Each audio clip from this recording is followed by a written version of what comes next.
On the third bright morning, God looked around. I'll separate the water from the high, dry ground.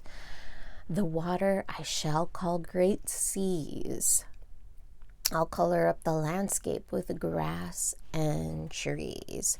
So yes, day 2, God created the sky, and it was to separate the waters. It was like the firmament.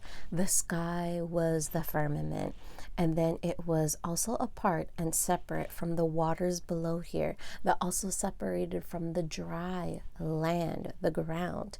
And this was on day 2.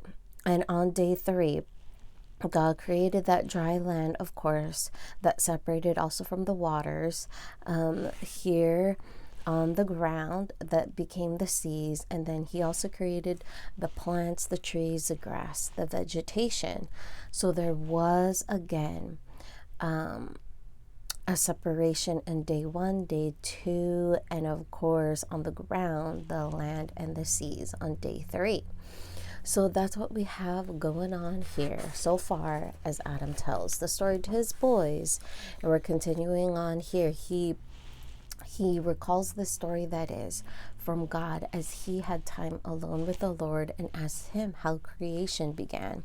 And he remembers the story and now tells his sons, his wife as well. He raised all the mountains with his wonderful powers. He sparkled up the earth with dewy, fresh flowers. Waterfalls rippled into glossy blue pools. Everything in nature was refreshing and cool.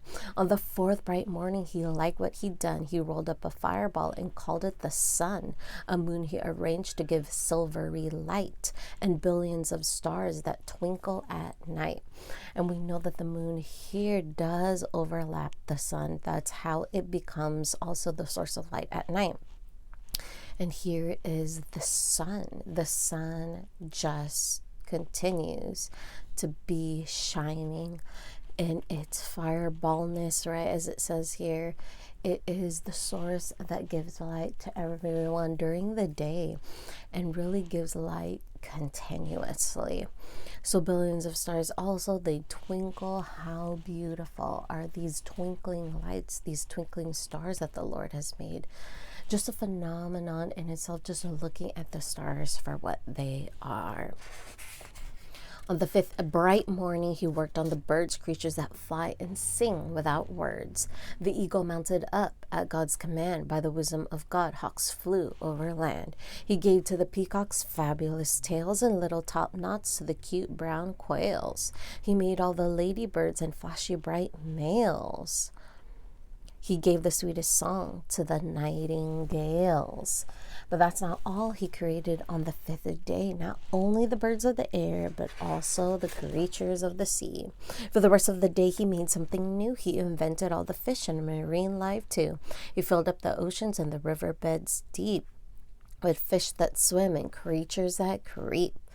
The pretty shiny goldfish and the monstrous whales leaped in the water and splashed their tails. Clams on the ocean floor started making pearls. The octopi and seahorses stretched their ends in curls.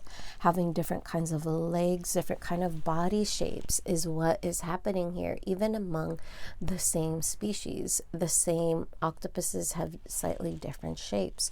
All unique, certainly we see that's the Lord's pattern, and that's how the Lord likes it. So here it's covering Genesis 1. If you look closely here,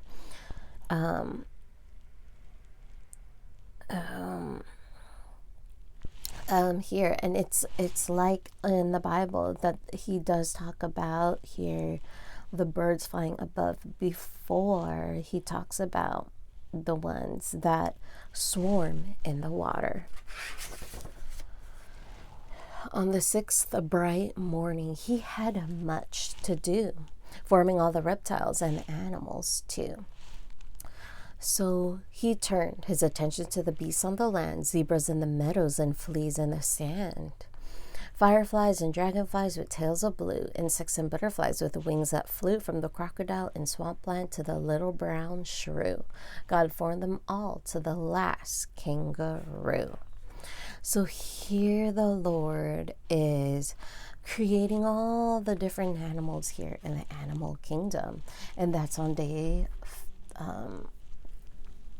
6 here. Yes, we know that he created animals at the beginning of the day. And as the day goes on, he makes the very first human, Adam. Monkeys in the jungle and koalas in the trees. Pandas in the bamboo and hives of bees. Leopards with their furry coats, seals upon the ice. God liked them all and said, "How nice." When animals were finished, God created a man, a two-legged body with thumbs on his hands. God made him smarter than the creatures, but lo, man was the only one whom God gave a soul.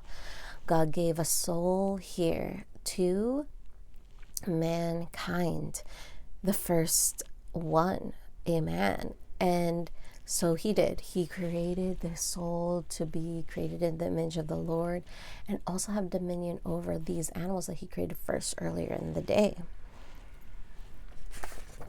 So I love here how we are reminded that we are special and we are set apart here from the other creation, for we are the only ones that are alive, because trees and plants can be alive as well. Not only the animals and the birds and the fish, but humans are the first ones that God created with a soul. And God created, these humans to have souls, to have free will, to have this unique bundle of characteristics that become who their soul is, who they are.